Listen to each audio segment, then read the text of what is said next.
In August 2024, massive protests erupted in Gwadar, the capital of Pakistan's Balochistan province, in opposition to the China-Pakistan Economic Corridor, or CPEC project. This $50 billion initiative, a flagship project under China's Belt and Road Initiative, or BRI, has been criticized for exploiting local resources and further impoverishing the Baloch people, pushing them further to the margins of society. The protests highlight deep-seated contradictions behind the CPEC, exposing how these massive infrastructure projects, which fall under China's broader Belt and Road ambitions, contribute to local residents' worsening living conditions. According to the Wall Street Journal, in the summer of 2023, Mohammed Imtiaz, a resident of Islamabad's outskirts, was shocked to receive an electricity bill exceeding $120. This amount, which covered June and July, represented his entire monthly income earned through driving a motorcycle as a taxi.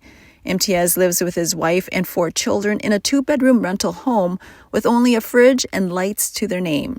The family is now burdened with $3,000 in debt and survives on simple meals of lentils and flatbread.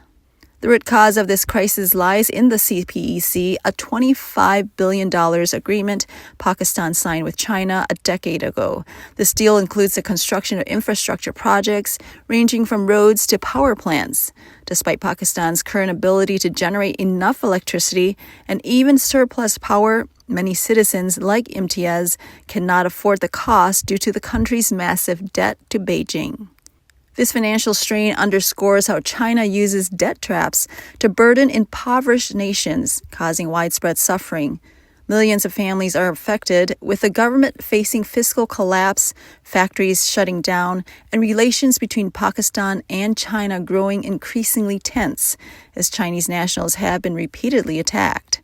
Pakistan is currently over $1 billion in arrears on electricity payments to Chinese companies, with an additional $15 billion in debt for power plants and another $9 billion owed for 2 nuclear plants built by China. Pakistan has proposed delaying its repayments and suggested that China switch its power plants from using expensive imported coal to cheaper domestic coal, though this plan may face challenges. BRI, launched by Chinese President Xi Jinping in 2013, aims to create a global economic network spanning over 60 countries. However, over the past decade, it has faced criticism for fueling China's excess capacity and creating debt traps for recipient nations. According to Aid Data, a U.S.-based aid data analysis center, 31% of BRI projects have faced significant issues, including corruption scandals, violations of labor laws, environmental damage, and public protests. Debt problems are another major concern, with estimates from Rhodium Group suggesting that 25% of loans tied to the BRI are already in default. In October 2024, Xi Jinping met with the president of Laos to discuss advancing the China-Laos Economic Corridor, aiming to showcase the BRI as a model for cooperation. However, Laos is grappling with skyrocketing inflation and its growing debt to China, much of it related to large-scale infrastructure projects, is exacerbating the country's financial woes. Laos, a nation of nearly 8 million people under a one-party communist regime, has already delayed some payments. Economists predict that China may begin asking Laos for land, resources, and infrastructure in return for the loans, which could increase China's influence in the region. The Asian Development Bank reports that Laos' inflation rate surged from single digits to 23% in 2022 and reached 31% in 2023, the highest in Asia. The rising food prices are severely impacting most families, with many being forced to reduce their food intake or even substitute it with animal feed. Laos now has the highest hunger rate in Southeast Asia. In early December 2024, a resident of Luang Prabang, a city in northern Laos, told Voice of America that everything was becoming more expensive. The price of beef has more than doubled in the past year, and a simple meal or grilled fish from a street vendor now costs 4 times more than it did before. The World Bank recently highlighted that Laos' total debt has reached $13.8 billion, which accounts for 108% of its GDP. considered unsustainable.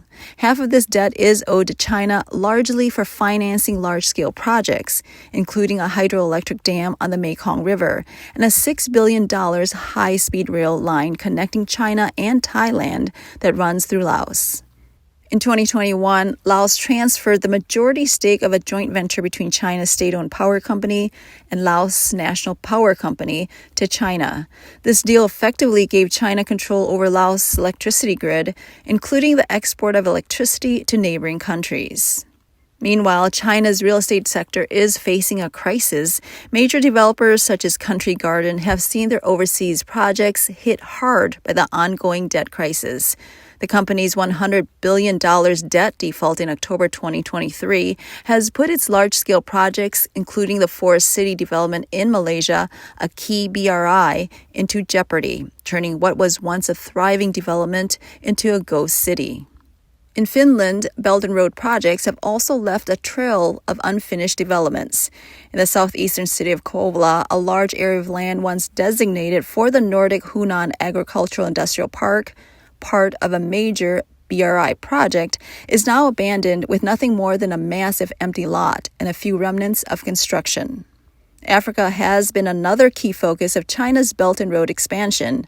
Under Xi Jinping's leadership, Beijing has lent billions of dollars to various African nations to fund infrastructure projects.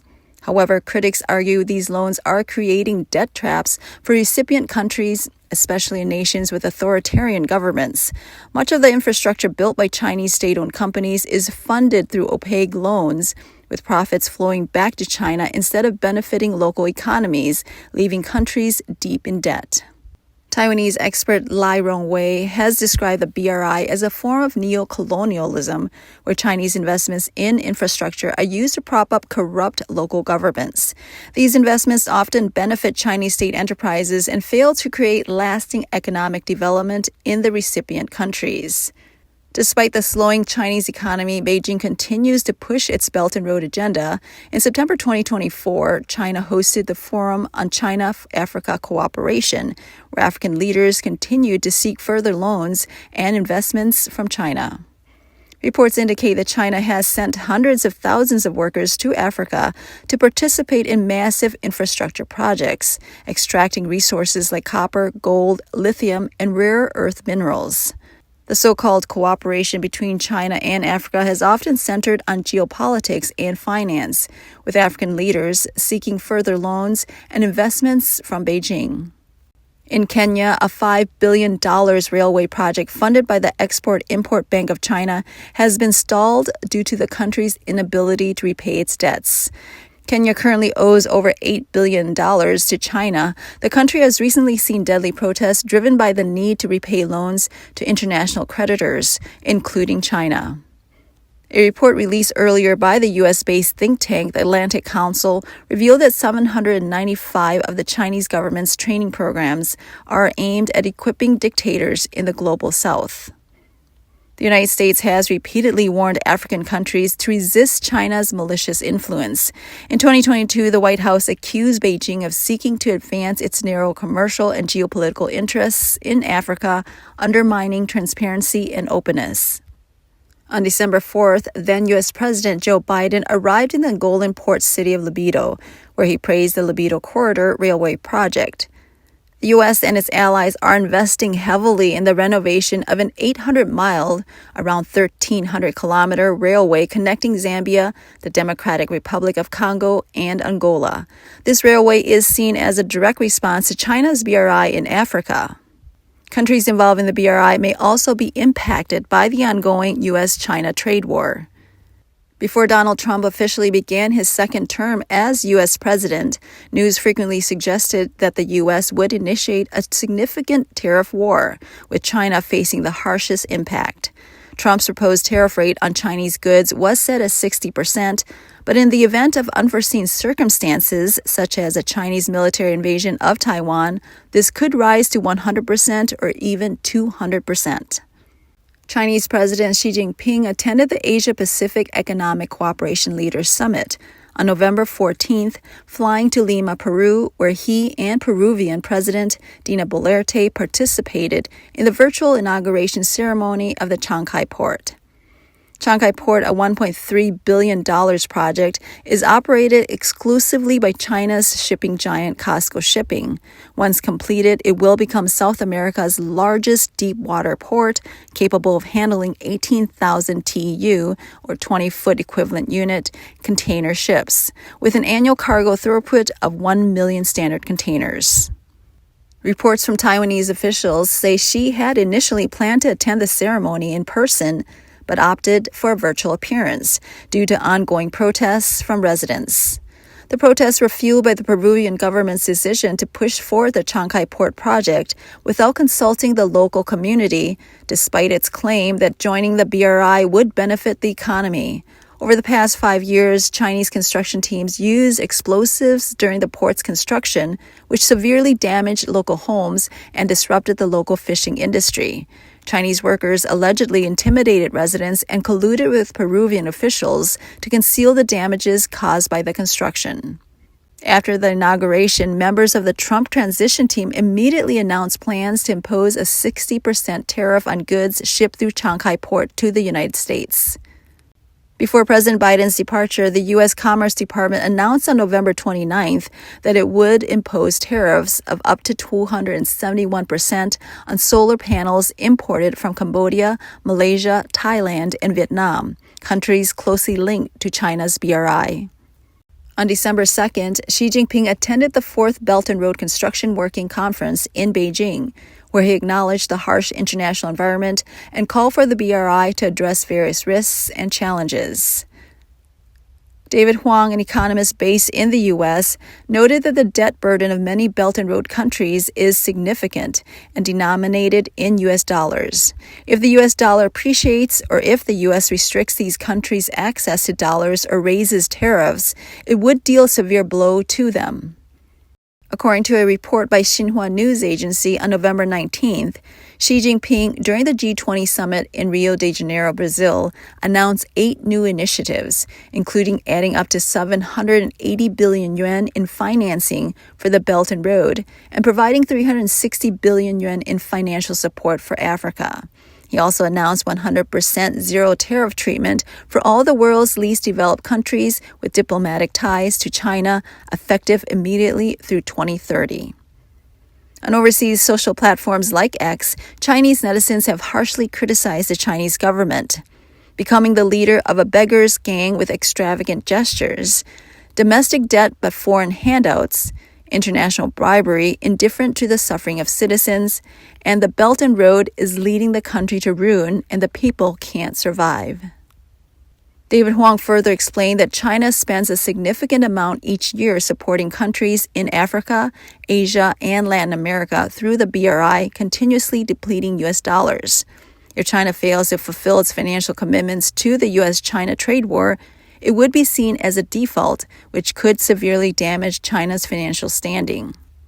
He also pointed out that due to U.S. technological sanctions, many countries are concerned about potential U.S. sanctions and may seek to balance the relations by avoiding Chinese companies that the U.S. could target.